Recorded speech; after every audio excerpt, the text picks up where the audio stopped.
બિરાજમાન આદ્ય શક્તિ શ્રી વેરાઈ માતાજીના સાનિધ્યમાં માતા ભક્તો દર્શનાર્થે ભારે ભીડ રહી હતી અને મંદિરના પરિસર જય માતાજીના નાદથી ગુંજી ઉઠ્યું હતું। ઉપરાંત હવન તેમજ ભંડારાનું આયોજન કરવામાં આવ્યું હતું। ભરૂચ જિલ્લાના આમોદ આદ્યશક્તિ શ્રી વેરાઈ માતાજી ચૈત્ર વદ 13 નિમિત્તે ભંડારાનું આયોજન વર્ષોથી થાય છે। આમોદ શહેર અને આજુબાજુના ગામના સહિત અનેક જિલ્લાઓમાંથી માતા ભક્તોની મનોકામના પૂર્ણ કરતા માતાજીના દર્શન અર્થે દર વર્ષની જેમ આ વર્ષે પણ આવી પહોંચ્યા હતા। માતાજીના મંદિરના સાનિધ્યમાં શ્રદ્ધાળુઓની ભારે ભીડ રહી હતી। દર્શનાર્થીઓની લાંબી કતારો લાગી હતી।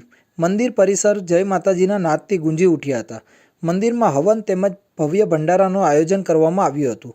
ભક્તિભાવ સાથે થયેલી આ ઉજવણીથી શહેર ભક્તિમય વાતાવરણમાં તરબતર થઈ ગયું હતું। માતાજીનું મંદિર ખૂબ જ પૌરાણિક છે। અહીં અનેક લોકો આસ્થા અને વિશ્વાસ સાથે દર્શનાર્થે આવતા હોય છે। અહીં જેઓની મનોકામના પૂર્ણ ન થતી હોય તેઓ માતાજી સમક્ષ મસ્તક ઝુકાવી માનતા માને છે અને માતાજીએ મનોકામના પૂર્ણ કરી રહ્યા હોવાના પણ અનેક ઉદાહરણ જોવા મળ્યા છે। માતાજીના મંદિર સાનિધ્યમાં પૌરાણિક પાણીનો કૂવો છે, જે ચૈત્ર વદ 13ના દિવસે પાણીનું વહેણથી કૂવામાં અચાનક જળ સપાટી વધી જાય છે અને હવન આરતી અને મહાપ્રસાદી બાદ અચાનક કૂવામાં જળ સપાટી ઓછી થઈ જાય છે। એ સાક્ષાત ચમત્કારના દર્શન હાજર માઈ ભક્તો પોતાની નજરે નિહાળે છે અને હવન બાદ મહાપ્રસાદીનો લાભ લઈ ધન્યતા અનુભવે છે।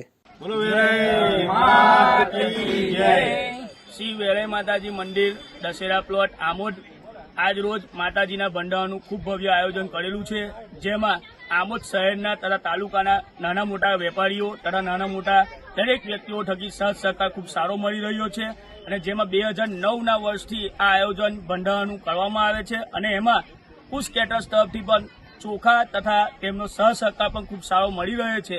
એ બદલ આ માતા યુવક મંડળ તેમનો ખૂબ ખૂબ આભારી છે। આમોદની જનતા તરફથી તમને કેવો પ્રતિસાદ મળી રહ્યો છે? ભંડારાનો ખૂબ સારો પ્રતિસાદ મળી રહ્યો છે। આ સેવાકીય કાર્યમાં ગોવિંદભાઈ ભુવાજી, રમેશભાઈ ભુવાજીની આગેવાનીમાં નવચંડી યજ્ઞ અને ભવ્ય ભંડારાનું આયોજન કરવામાં આવે છે।